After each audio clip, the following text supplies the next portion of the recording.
मैं Awadhesh Pandey maths classes में आपका फिर से स्वागत करता हूँ। इसके पहले हमने सिमिलर ट्राइंगल के बारे में पढ़ चुके हैं हम फर्स्ट पार्ट में। उसमें हमने बीपीटी बेसिक प्रोपोर्शनलिटी थ्योरम और उसको थेल्स थ्योरम बोलते हैं और difference between similar figure and congruent figures ये हम पढ़ चुके हैं। अब बीपीटी का ही कन्वर्स थ्योरम आज हम देखेंगे और एक प्रॉब्लम एक्स्ट्रा आज देखने वाले हैं। तो पहले मैं स्टेटमेंट रीड करता हूँ, ध्यान रखो। Theorem 6.2 If a line divides any two sides of a triangle in the same ratio, then the line is parallel to the third side. आपको गिवन में एक ट्राइंगल दिया है, line D intersect AB and AC at point D and E such that it divides AD by DB equal to AE by EC, यानी same ratio AD upon DB equal to AE upon EC. Then this line is parallel to the third side. तो आपको क्या दिखाना है, D parallel to BC. ये line D दो sides को दो पॉइंट्स में इंटरसेक्ट करता है और ये लाइन फिर थर्ड साइड को आपको क्या दिखाना है, पैरेलल दिखाना है। तो हम गिवन में क्या लिखेंगे, फिर से एक बार बता देता हूँ। In triangle ABC line D intersect AB and EC at point D and E such that AD by DB equal to A by EC to prove D parallel to BC. अब गिवन लिख देता हूं मैं।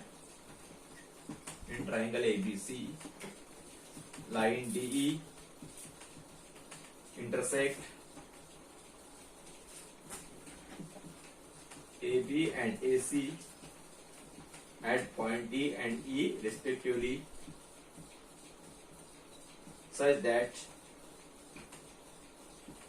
AD by DB is equal to AE by EC. To prove ये line क्या होंगे, D parallel to BC। अब proof में आपको कंसिडर करना है कि line D is not parallel to BC. Suppose line D is not parallel to BC, instead of D D dash parallel to BC, then we use the BPT theorem. Consider क्या करना है, suppose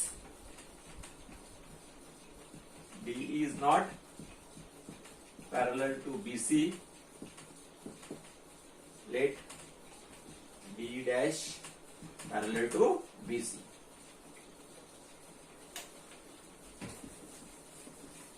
ध्यान रखो अभी आप, बहुत simple है।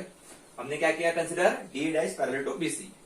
अब if in triangle ABC, in triangle ABC D dash parallel to BC by construction है, इंप्लाइज क्या हो जाएगा आपका, D dash parallel to BC है, ये D parallel to D dash parallel to BC है, तो AD by DB equal to A dash by E dash C.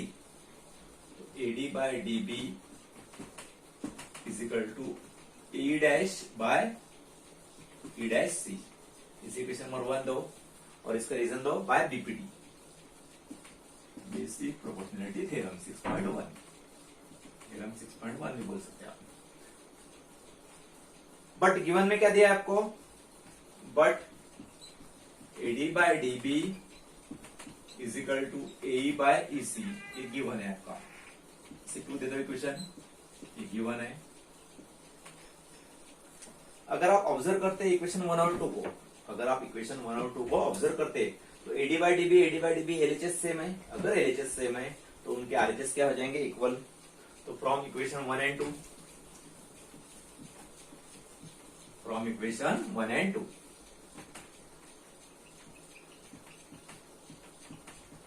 we get E dash C is equal to A by EC।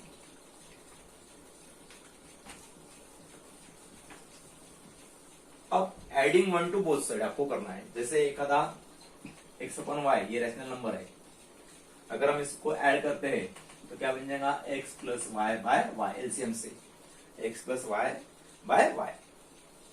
और state board में CBSE में adding 1 to both side करना है। State board में हम direct bye component rule, तो जैसे x/y है तो हम x plus y by y, इसको बाय कंपोनेंट भी बोल सकते हैं।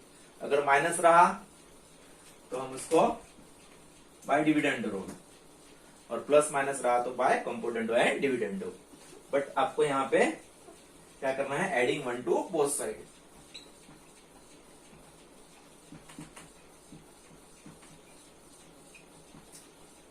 आप इक्वलिट्स एग्जाम में पढ़ चुके हैं, equal sided to equal then whole equal, like that way दोनों तरफ वन आपको ऐड करना है, दोनों तरफ आपको क्या करना है, वन ऐड करना है। A dash by A dash C plus one is equal to A by A C plus one. अब इसका एलसीएम लेंगे हम, एलसीएम लेंगे तो इसका क्या हो जाएगा, क्रॉस मल्टीप्लाई। यहाँ फिर से लिखता हूं मैं ऊपर,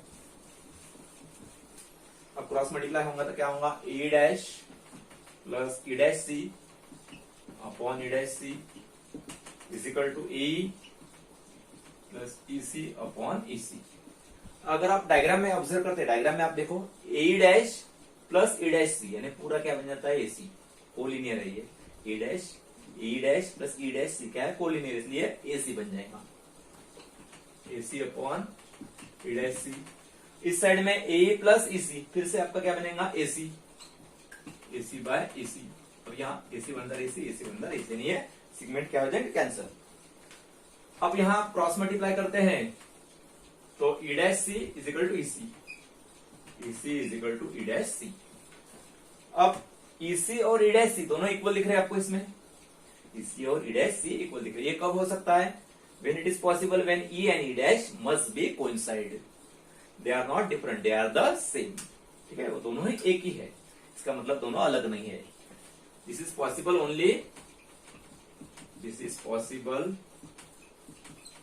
only e and e dash must be coincide। If e and e dash are not different point, अगर d dash parallel to bc है तो उसका मतलब d पैरेलल टू क्या हो गया, bc। उसका मतलब क्या हो गया आपका, d parallel to bc implies d parallel to bc। इसको हम बोलते हैं कन्वर्स ऑफ बीपीटी थ्योरम। ठीक है, आपको रेशियो इक्वल दिया था, फिर से एक बार रिवाइज कर देता हूं। AD upon DB equal to A upon EC दिखा है, रेशियो इक्वल दिया था, हमने क्या प्रूव कर दिया, d पैरेलल टू bc, और इसको बोलते हैं हम converse of BPT theorem. Okay, note down, एक प्रॉब्लम हम देखेंगे बाद में।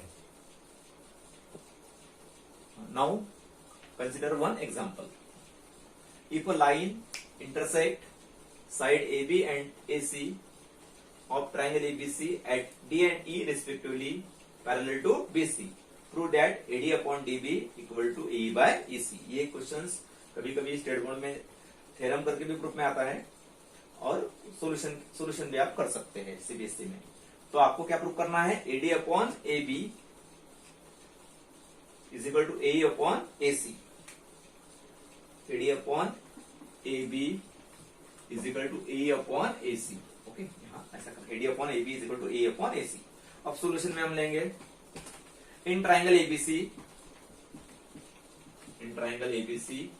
D पैरेलल टू क्या है, BC गिवन है। If D parallel to BC, then by BPT theorem से हम क्या लिख सकते हैं, AD by DB equal to AE by EC, implies AD by DB is equal to AE by EC by BPT theorem 6.1। To prove में आपको क्या करना है, AD upon AB equal to A upon EC, यानी AD और A as it is होना चाहिए, AD और E कैंसिल नहीं होना चाहिए, AD और E क्या होना चाहिए आपको, एज इट इज होना चाहिए। इसलिए AD और A आपको चाहिए, इसलिए क्या करना है, इसको टेकिंग रेसिप्रोकल कर लेना पहले, taking reciprocal to both side. Implies क्या होगा, DB upon AD is equal to EC upon AE। Now adding one to both sides. अब आपको वही प्रोसीजर करना है जो हमने कन्वर्स ऑफ बीपीटी में यूज की थी, adding one to both sides.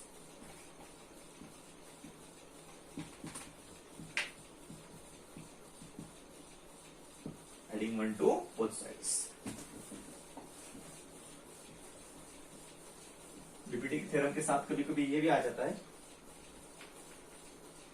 तो DB upon AD plus 1 is equal to EC upon AE plus 1 equal side to equal then होगा इक्वल, दोनों तरफ आपको ऐड करना है। अब एलसीएम यानी cross multiply, DB plus AD upon AD EC plus AE upon AE। अब DB plus AD अगर आप ऑब्जर्व करते तो क्या बनता है यहाँ पे AB अपॉन AD डायग्राम से। अब ईसी प्लस ए क्या बनता है आपका, ईसी प्लस ए कोलिनियर है, इसलिए इसकी लाइन बन जाएंगे एसी, सेगमेंट क्या बन जाएगा, एसी अपॉन ए। अब टेकिंग रेसिप्रोकल हम क्या लेंगे फिर से अभी यहाँ पे, टेकिंग रेसिप्रोकल, आपको आंसर मिल जाता है देखो, टेकिंग रेसिप्रोकल आपको आंसर मिल गया AD upon A B is equal to A upon A C. ये बीपीटी का कॉलरी करके भी बोल सकते हैं हम इसको, शॉर्टकट में बीपीटी कॉलरी करके डायरेक्ट भी आप AD upon A B equal to A upon A C हम डायरेक्ट भी ले सकते हैं इसको, ठीक है। कभी कभी आपको कुछ वैल्यू दिए होंगे out of this 4, any 3 values are given, तो आप 4th वैल्यू निकाल सकते हैं by using this corollary of BPT. Okay, तो आपको ये अच्छी तरह समझ में आया है, ऑल अंडरस्टूड। अगर आपको अच्छी तरह समझ में आ गया है तो इसको शेयर करो, लिंक करो और कमेंट करो, ठीक है। नेक्स्ट पार्ट में हम इसके क्वेश्चंस, एक्सरसाइज के क्वेश्चंस देखने वाले हैं। Okay, bye.